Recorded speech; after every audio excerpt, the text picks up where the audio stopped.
Cerita diawali dengan seorang murid kayanan sombong merasa menjadi bos karena kekayaannya bernama Huisik. Ia selalu menyewa seorang reman untuk menghajar murid lain yang tidak mau tunduk kepadanya, seperti murid bernama Sung In yang menjadi korban dari kesombongannya itu.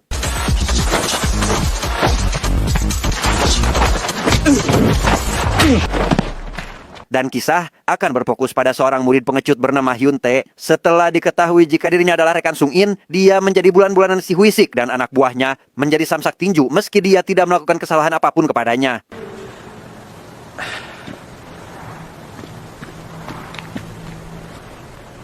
Setelah dihajar, barulah Sung In datang menemui sahabatnya. Bukannya tidak ingin menolong tepat waktu, tapi karena mereka berdua beda sekolah, Sung In menjadi kesulitan melindungi sahabatnya dan hanya bisa memendam kekesalannya kepada si Hyusik. 나 이제 싸움 안 하려고. Ketika sedang berjalan pulang itulah, Sung In tak sengaja melihat Huisik berjalan di depan mereka dengan seorang wanita. Ia langsung menghampirinya dan... 야, 사탕 맛있냐? Sung In dan Hyun Tae rupanya adalah sahabat karib sejak kecil. Mereka tidak ragab sama sekali satu sama lain. Bahkan kedua orang tua mereka sudah menganggap jika Hyun Tae dan Sung In adalah saudara. Seperti ayah Sung In yang memberikannya kartu kredit untuk dipakai jajan bersama Hyun Tae. 너랑 있을 때 치킨 사 먹으라고 한테 가지고 왔어. 뻥치지 마. 아 진짜로.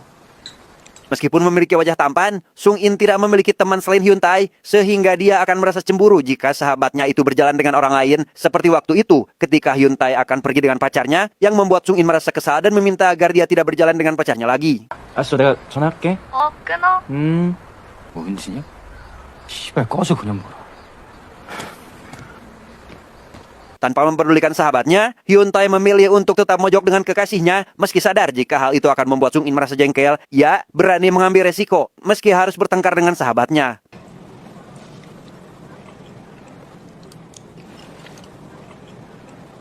Ketika sedang mojok itulah, Hyun Tae sadar jika apa yang dilakukan kepada sahabatnya adalah kesalahan. Ia langsung mengakhiri acara pacarannya dan mulai menghubungi Sung In untuk menanyakan di mana saat ini dia berada.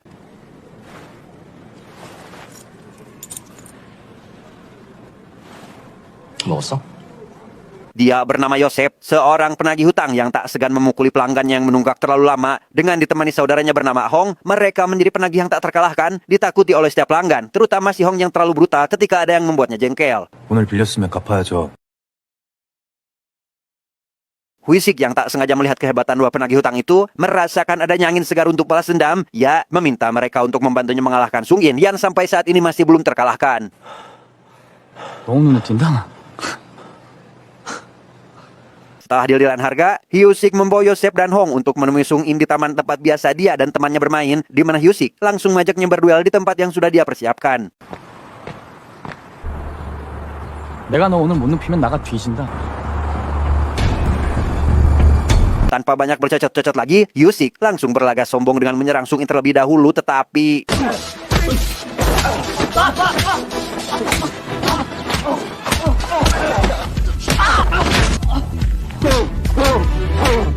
Setelah Hyusik dan dua rekannya tumbang, barulah Yosep turun tangan dan...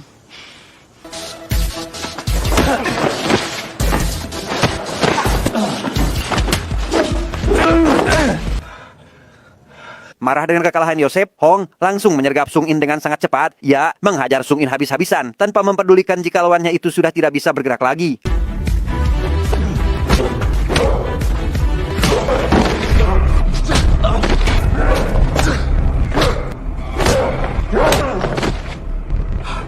Sementara itu, Hyun Tae yang rupanya baru saja sampai ke taman hanya mendapati tas milik sahabatnya tergeletak sendirian. Ia tidak bisa menghubungi Sung In meski sudah mencobanya beberapa kali tanpa tahu jika saat ini sahabatnya hampir mati di tangan Hong yang terlalu brutal.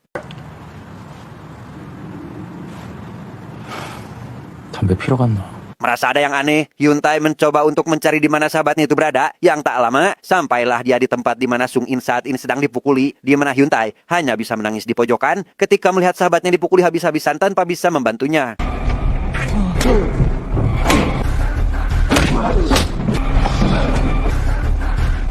Setelah semuanya pergi, terlihat dua sahabat itu saling tatap-tatapan, di mana Hyun Tae hanya bisa menangisi sikapnya yang pengecut dan hanya bisa memandangi sahabatnya yang hampir saja mati.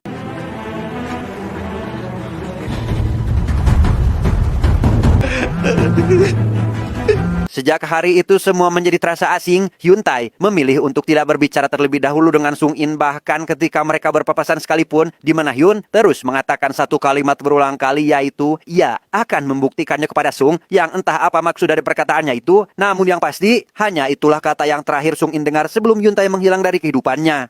보여준다고.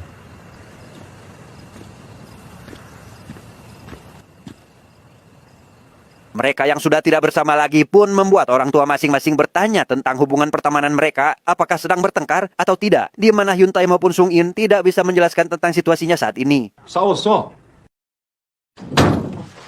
밥은 먹었어.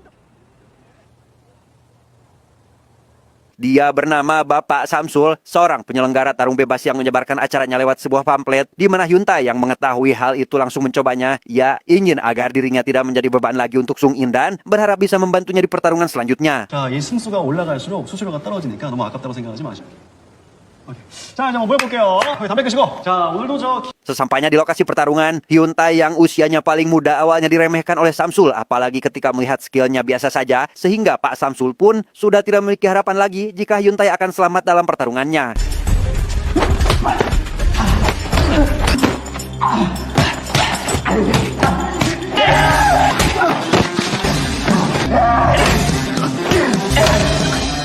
Dari pertarungan itu, Pak Samsul mulai tertarik dengan bakat yang dimiliki oleh Hyun, di mana Hyun sendiri menjelaskan jika dirinya tidak mengetahui apakah dia berbakat dalam bidang tersebut, karena sebenarnya Hyun tidak pernah latihan sama sekali, dia hanya melihat sahabatnya, yang tiada lain adalah Sung In ketika sedang bertarung. 그렇지. 싸움 좀 많이 보고. 아, 나 뭐 누구를 뭐 개싸움 문지기로 하시나. Di taman tempat biasa Hyun Tae dan Sung In bermain, datanglah pacar Hyun untuk menanyakan di mana sahabatnya berada. Karena setelah apel terakhir, pacarnya tidak pernah lagi menemuinya dan barangkali Sung In tahu keberadaannya. 너한테 열쇠 주러 간다고 한 날부터 변했잖아. 간다. Sung In sendiri sudah beberapa kali mencoba untuk menghubungi Hyun Tae, namun tak pernah sekalipun diangkat, sehingga Sung In beranggapan jika kerenggangan mereka gara-gara Hyun Tae datang dan melihatnya terluka oleh orang sewaan Hyosik, sehingga Sung In langsung mencari Hyosik saat itu juga.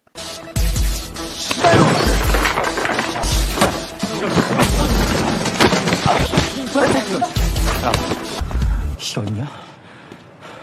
Hwisik sendiri yang saat ini baru pulang dari les, dihubungi oleh teman sekelasnya atau lebih ke anak buahnya. Mereka mengatakan jika Sung In menggila dan menghajar mereka habis-habisan, sehingga Hyosik memutuskan untuk membuat perhitungan karena telah berani menyentuh anak buahnya. 뭐야 출발 안 하고? Esok harinya Hyosik mendatangi Hyun Tae dan langsung membuatnya jengkel, di mana si Hyosik ini terus berlagak seolah penguasa hanya karena dirinya kebanyakan uang. Namun anehnya, Hyun Tae tidak sedikit pun melawan, sehingga membuat Hyosik semakin berlagak jika dirinya memang absolut dan tak terkalahkan.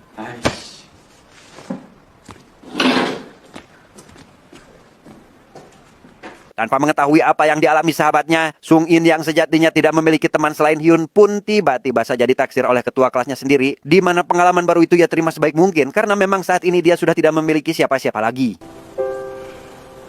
너 밴드 남는 거 있니?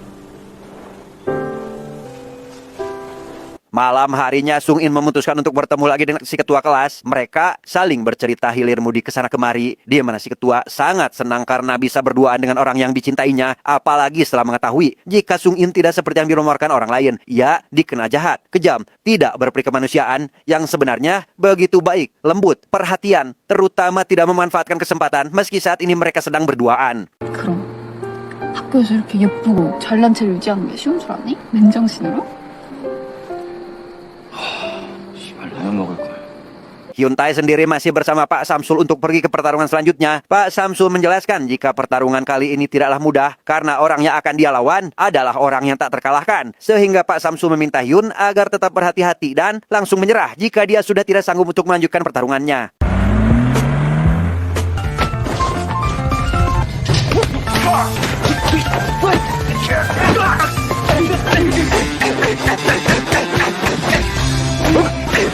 Siapa sangka Hyun berhasil mengalahkan lawannya dengan cukup mudah. Bahkan lawan yang digadang-gadang kuat itu pun langsung tepar hanya dengan beberapa pukulan saja. Pak Samsul tentu merasa bangga dengan anak didiknya itu. Kali ini dia merawat Hyun Tae seperti adiknya sendiri, memastikan keamanannya, bahkan rela berbagi makanan karena terlalu menyayanginya.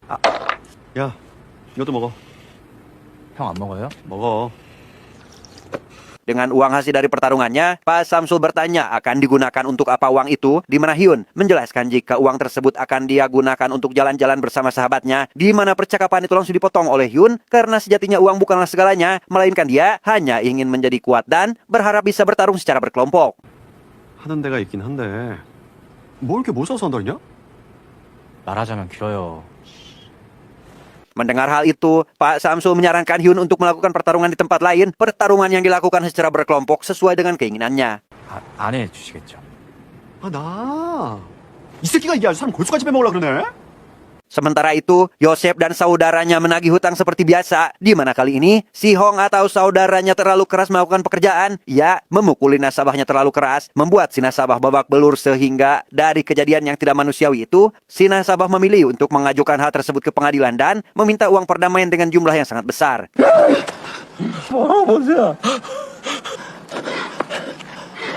Yosef hanya bisa menunjukkan raut wajah sedih tanpa bisa melakukan apa-apa. Mau meminta bantuan pada bosnya, tentu tidak akan direspon. Mau menyalahkan Hong, juga tidak mungkin. Karena memang, meski kemampuan gelutnya hebat, tapi Hong lebih mirip seperti anak kecil. Dia akan langsung ngamuk ketika ada yang membuatnya marah. 잘 됐네. 봐봐.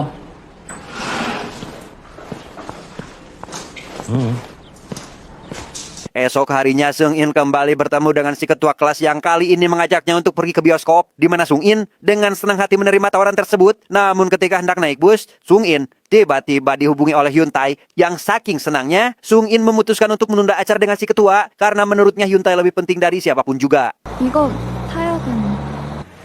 야, 영화관 다음에 가야겠다. Setelah melewati perjalanan panjang dengan penuh kebahagiaan, Sung In malah dibuat kecewa karena Hyun Tae dengan wajah babak belurnya terus saja berucap jika dia akan membuktikan sesuatu, di mana hal itu membuat Sung In merasa kesal dan kembali beranggapan jika penyebabnya adalah Hyusik, sehingga Sung In langsung pergi untuk mencari keberadaannya. 야, 승인아. Pak Samsul mengajak Hyun Tae pergi ke tempat sahabatnya untuk mengikuti pertarungan berkelompok. Namun karena kekurangan personil, kali ini Pak Samsul turun tangan yang langsung membuat sahabatnya takut. Namun untuk menyimbangkan kekuatan, mereka tidak bertarung 2 lawan 2 melainkan lawan 4 untuk mengantisipasi agar Pak Samsul tidak bisa menang dengan mudah. 안 돼. 진짜 안 돼. 야, 선수들 개런티 얼마야? 투장 20. 존나 비싸네, 개새. Sejenak kita tinggalkan dulu pertarungan Pak Samsul dan berpindah ke lokasi di mana Hyusik berada saat ini. Waktu itu, ketika baru saja pulang dari les, Hyusik didatangi oleh Yosef untuk meminta bantuan meminjamkannya uang. Namun karena sedang tidak butuh sosok petarung, Hyusik hanya meminta maaf dan tidak bisa membantunya. Di mana Yosef langsung pulang begitu saja tanpa sedikit pun memaksa meski bisa melakukannya.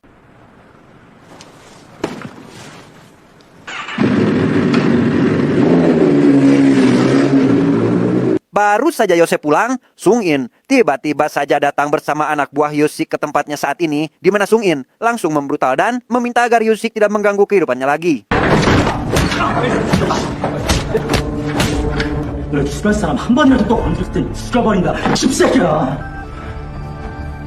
Hyusik langsung menghubungi Yosef dan berjanji akan memberikan uang yang dia butuhkan dengan satu syarat, harus membantunya mengurusi Sung In yang kelakuannya semakin tak terkendali. 근데 어떻게든 줄게요. Esok harinya, Hyusik berniat pergi menemui Hyun Tae. Namun setelah mendengar kabar dari bawahannya jika dia sudah tidak bergaul dengan Sung In, Hyusik mulai menargetkan orang lain. Ia menyakiti si ketua kelas dan langsung menghubungi Sung In untuk melaporkan hal itu, di mana Hyusik memintanya untuk bertarung esok hari agar permusuhan mereka bisa segera diselesaikan. 이러진 않지. 내가 씨발 족가지 말고 전에 너 쳐맞은다 알지? 내일 거기로 다시 와. 우리 여기까지 글 썼으면 마침표는 찍어야지. Tak berselang lama, datanglah si ketua ke hadapan Sung In. Dengan wajah babak burnya, si ketua beralasan jika dirinya baru saja terjatuh dari tangga. Ia meminta maaf jika penampilannya mengganggu kencan mereka. 상태가 좀 그렇지. 미안해. Ketika sedang di sekolah, Hyun Tae mendengar kabar jika Sung In akan melakukan duel dengan Hyusik. Yang demi mencari tahu kebenarannya, Hyun Tae langsung menanyakan hal itu kepada Sung In untuk memperjelas apakah duel itu akan benar-benar dilakukan atau tidak. 전에 내가 말했지. 보여줄게. Malam hari sebelum duel, terlihat Sung In sedang berada di fase gelisah memikirkan apa yang akan terjadi besok kepada dia dan sahabatnya. Yang di tengah kegelisahannya itu, ia menghubungi Hyusik untuk memajukan jadwal pertarungan agar hanya dia saja yang terluka, sedangkan Hyun Tae akan aman karena pertarungannya telah selesai. Di hari pertarungan, tampak semua pihak sedang bersiap untuk melakukan duel terakhir, di mana Hyun menghubungi Pak Samso terlebih dahulu, meski pada akhirnya tetap berangkat karena tidak mendapatkan jawaban.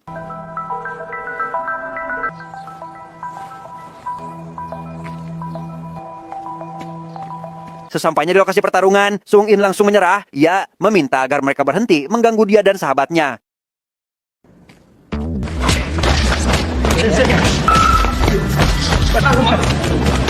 Di tengah perundungan itu, Hyun Tae yang tidak bisa menghubungi Sung In pun langsung mendatanginya karena ia tidak ingin kejadian di masa lalu terulang lagi dan...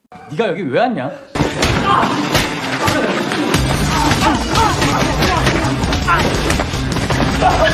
Setelah para kroco berhasil dikalahkan, Hyun Tae langsung menghadapi Yosef yang sudah bersiap melawannya.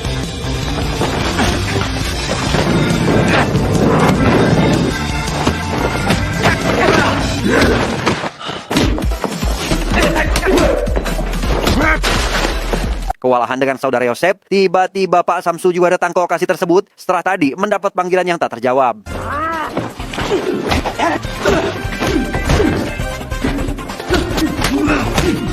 Melihat anak didik yang tidak berdaya, membuat pertarungan Pak Samsu menjadi tidak fokus sehingga...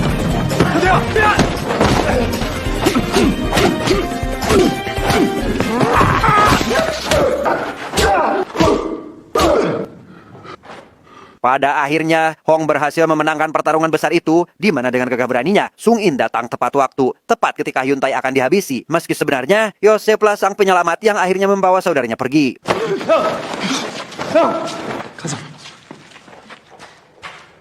Setelah pertarungan hebat itu, mereka berdua akhirnya bermaaf-maafan atas apa yang terjadi kemarin, di mana kejadian itu membuka mata mereka bahwasannya permintaan maaf tidak semahal dan sesulit yang dibayangkan. Mereka tidak perlu melakukan sesuatu sampai berdarah-darah hanya untuk permintaan maaf. Namun meski begitu, mereka berdua tidak menyesali sedikit pun apa yang sudah terjadi, karena sejatinya mereka menjadi orang kuat demi mengucapkan sebuah permintaan maaf.